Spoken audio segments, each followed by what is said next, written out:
मालूम पड़ गया कि शरीर में मुझे ये रोग हो गया है, मुझे शुगर हो गया है, मुझे बीपी हो गया है, मेरा ब्लड प्रेशर ऊंचा नीचा रह रहा है, कोई भयंकर रोग, मेरे रिश्तेदार को कोई कैंसर जैसा रोग हो गया, किसी को कोई थायराइड हो गया, किसी को कोई किडनी और लीवर में सूजन हो गई, किसी को कहीं किडनी और लीवर में तकलीफ हो गई। तो शिव महापुराण की कथा कहती है, नवग्रह शिव महापुराण की कथा कहती है कि बेलपत्री के वृक्ष के नीचे महामृत्युंजय मंत्र का जाप जो शुक्रवार की शुक्रवार घी का दिया लगा कर करता है, उसके रोग बाबा देवाधिदेव महादेव समाप्त करते चले जाते हैं। ये संजीवनी मंत्र शुक्रवार के दिन भगवान शंकर को शुक्र को दिया था, इसलिए उसकी प्रधानता। शुक्रवार के दिन बेलपत्री के वृक्ष के नीचे बैठकर घृत का दिया लगाकर शरीर में जो रोग है उसका स्मरण कर कर शंकर जी से विनय कर कर, हे भोलेनाथ,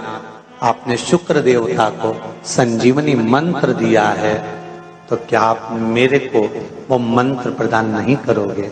मेरे रोग, मेरी बीमारी, मेरे दुख को आप नहीं हरोगे?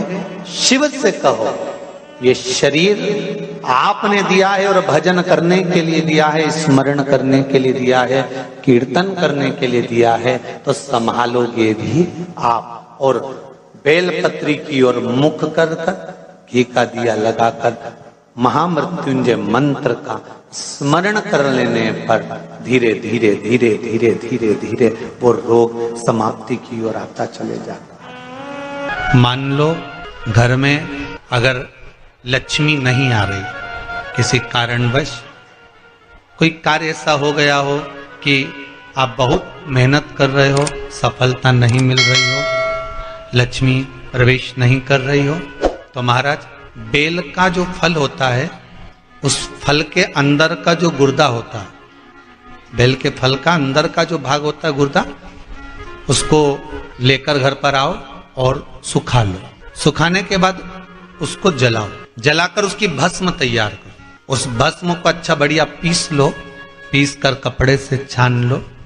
महाराज उसको छान कर जब आप शंकर भगवान का पूजन करने के लिए शिव मंदिर में जाएं, थोड़ी सी भस्म लेकर जब जाएं घर से, उसमें से थोड़ी सी भस्म बेलपत्री के पेड़ के नीचे श्री कुंदकेश्वर महादेव का नाम लेकर चढ़ा दें।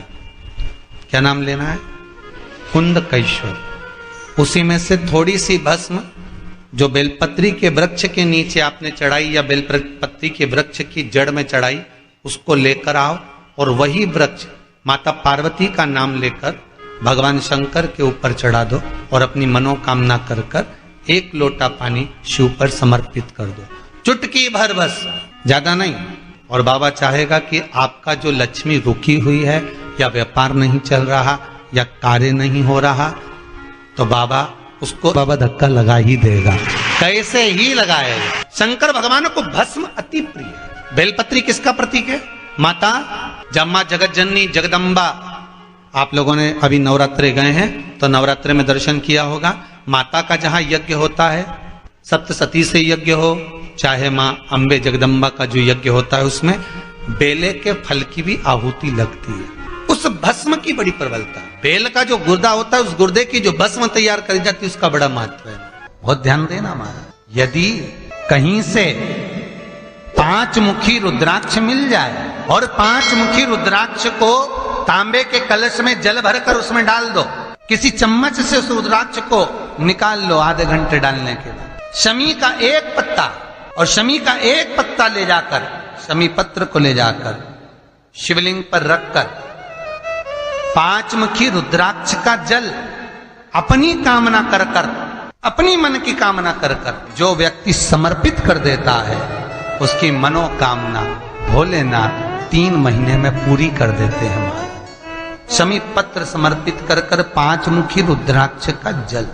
और एक बहुत सुंदर बात वर्णन करूंगा। रुद्राक्ष को सिद्ध करने का तरीका है शंकर के शिवलिंग पर रखकर उसका अभिषेक करना और फिर उसको धारण करना। कई लोग पूछते हैं रुद्राक्ष पहनने का तरीका क्या है?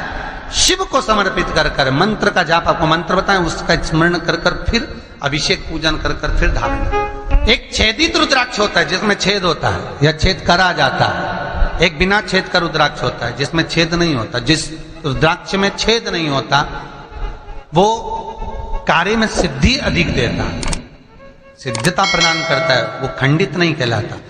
बड़ा रुद्राक्ष उसमें छेद करा जाता है तो वो खंडिता का भाव आ जाता है, पर जिस रुद्राक्ष में छेद नहीं होता वो पावर ज्यादा देता है, प्रबलता ज्यादा देता है, सुख ज्यादा, आनंद ज्यादा देता है। इसी बेलपत्र की जो नीचे की 2 पत्तियां होती हैं, इन 2 पत्ती के लिए पहले भी वर्णन करा, इन पत्र में भी है। किसी माता को इंजेक्शन लगते थे, इंसुलिन लगता था, और बेलपत्री के सेवन करने से उनको अब इंसुलिन की जरूरत नहीं है शुगर लेवल में। बेलपत्री की जो पत्ती होती है नीचे की 2 पत्तियां, इस पर केसर से आप चंदन का तिलक, केसर का तिलक लगा लें। और भगवान शंकर का जो शिव जी के 13 बच्चे हैं, शंकर जी के कितने बच्चे हैं? 13। उन 13 बच्चों में शंकर जी की 5 लड़कियों का नाम ले। जया, जम के बोलिए जया, विषहरा, श्यामली बारी, दौतली और देव, ये शंकर जी की 5 लड़कियां। इन 5 लड़कियों का नाम लेकर एक एक बेलपत्र को शिव जी पर समर्पित करना प्रारंभ कर दें। 5 या 7 बेलपत्र ले लें, उसको समर्पित कर दें, उसको लेकर आए।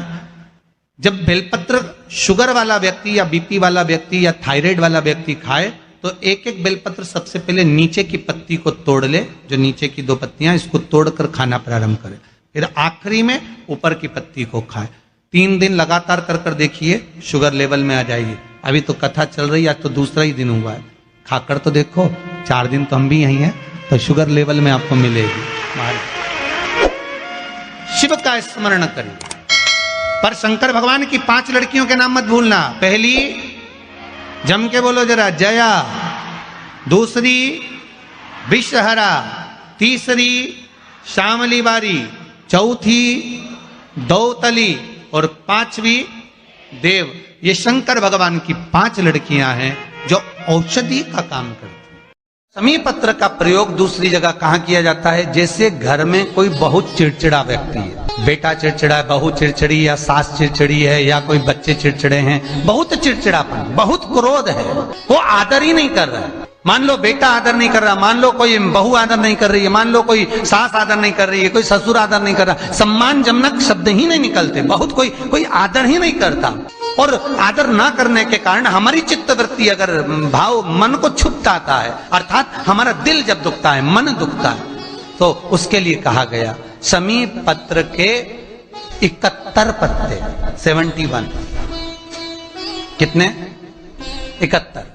कभी यदि आप लोग 71 पत्ते शमी पत्र के हाथ की अंजलि में लेकर, उस पर हाथ की अंजलि में लेकर 71 ही चावल के दाने, पूर्ण अक्षर, क्योंकि शंकर भगवान को खंडित अक्षर मान्य नहीं है, तो पूर्ण अक्षर, जो पूर्ण अक्षर होते हैं, चावल का संपूर्ण दाना, पूरा दाना, कोई टूटा हुआ ना, पूर्ण अक्षर। 71 शमी के पत्ते, 71 चावल के दाने हाथ की अंजलि में लेकर, जो सम्मान ना करता हो, चिड़चिड़ प्रवृत्ति का हो, भाव शुद्ध ना हो, ऐसे जीव का स्मरण कर कर अशोक सुंदरी हाथ में रखकर अशोक सुंदरी को छुआकर जो शंकर के शिवलिंग को समर्पित कर देता है, भगवान उसके हृदय में शीतलता का अनुभव कराता है, उत्पन्न करता है, शीतल प्रेम उत्पन्न करता है, उस घर का क्लेश अशांति दूर होती है। शमी पत्र का इतना महत्व, और शमी पत्र का लक्ष्मी के प्रभाव में भी महत्व। महाराज, आपके नगर में, आपके क्षेत्र में यदि कहीं कुबेरेश्वर महादेव हो, कुबेरेश्वर महादेव भगवान शंकर की आराधना एक बार कुबेर जी महाराज ने करी, जैसे भगवान विष्णु ने करी थी, तो हरीश्वर महादेव हुए। विष्णु जब करे तो भगवान इसे कुबेर जी महाराज ने जो तप साधना करी है, कुबेर जी महाराज ने जो आराधना करी है, कुबेर जी महाराज ने जो साधना करी है, कुबेर जी महाराज ने जो भगवान शंकर की अर्चना करी है, तो जिनकी यहाँ संपदा की कमी होती है, वैभव की कमी होती है, लक्ष्मी की कमी होती है, प्रतिष्ठा की कमी होती है, धन की कमी होती है, उसके लिए शमी पत्र 31 शमी पत्र कुबेर